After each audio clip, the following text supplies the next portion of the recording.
नमस्कार दर्शकों, मैं आचार्य शिवासी स्वागत करता हूं अपने YouTube चैनल ज्योतिष आचार्य में। आज चर्चा का विषय बड़ा ही महत्वपूर्ण है। अनेकों आपने दंपत्ति देखे होंगे कि शादी के बाद उनका जीवन ही पलट जाता है। अनेक जातक जातिका मैंने भी अनुभव किया है कि व्यक्ति सामान्य परिवार में पैदा हुआ और विवाह उपरांत धनाढ्य बन गया, सब सुख उसके मिलने लग गए। और उसके उलट यह भी देखा गया है कि व्यक्ति धनवान घर में पैदा हुआ, सुख समृद्धि बचपन उसका बहुत अच्छा बीता, लेकिन विवाह उपरांत उसकी स्थिति प्रतिकूल हो गई। आज के समय में इस समस्या से अनेकों लोग ग्रसित भी हैं।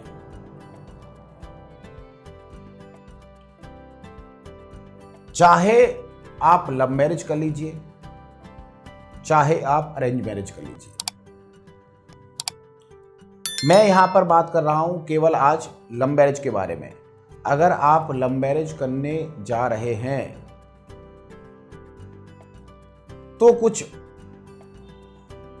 सोच विचार कर अपनी कुंडली दिखाकर इस कार्य को कीजिए, नहीं तो जीवन बड़ा ही लंबा है, कटता नहीं है।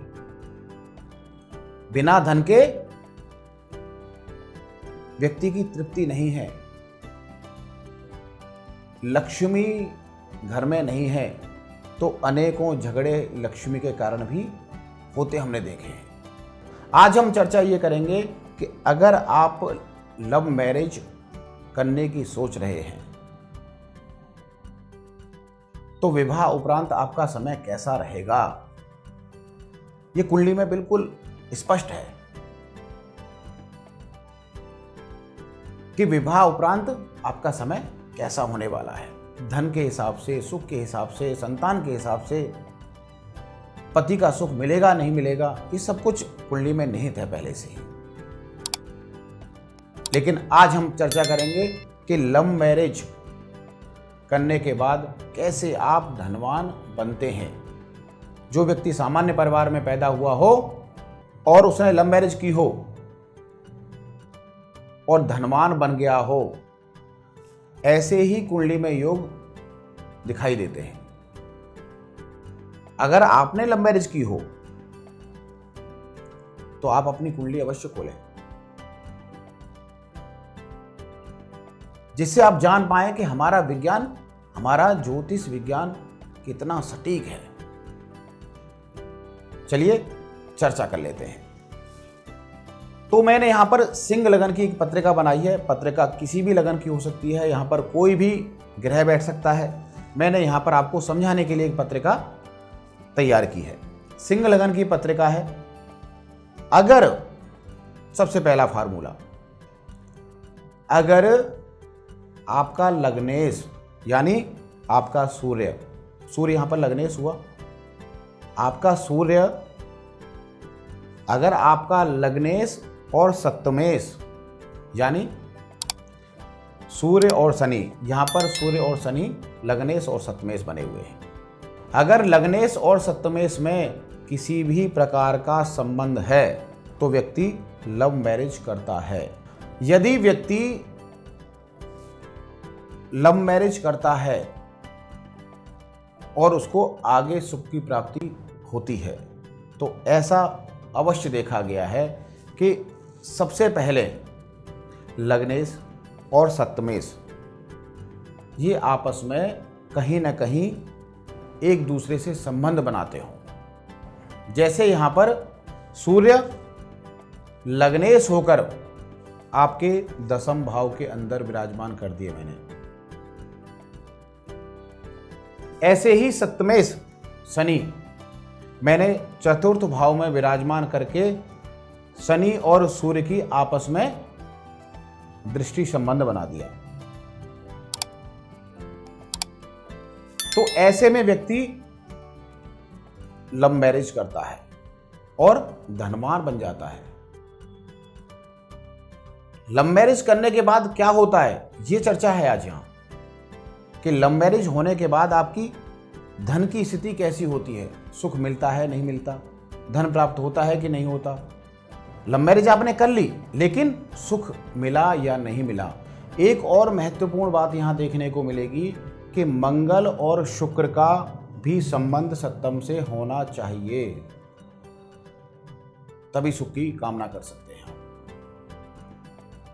सप्तम भाव से होना चाहिए, सप्तमेश से होना चाहिए, मंगल और शुक्र का संबंध अवश्य होना चाहिए। दूसरा, अगर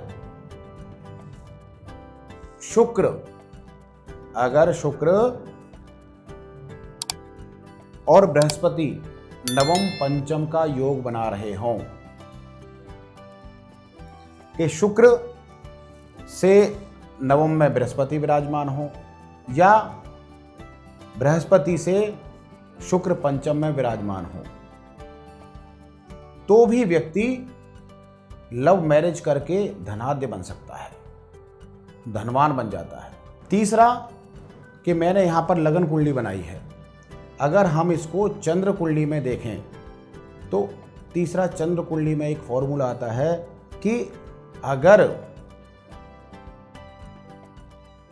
शुक्र 5 और 9 यानी त्रिकोण में विराजमान हो और उस पर बृहस्पति की दृष्टि हो,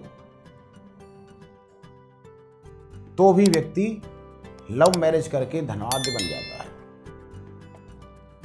धनवान बन जाता है। ऐसा जातक विवाह उपरांत ही उसको धन की प्राप्ति होती है, उसको ससुराल से या खुद वो अपना पैसा कमा लेता है।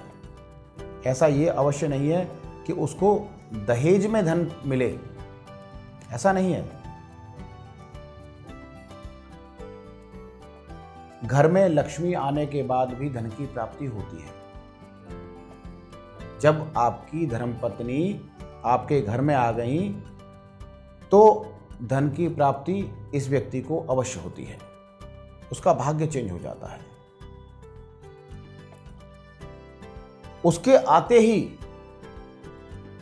वह धनवान बनने लग जाता है।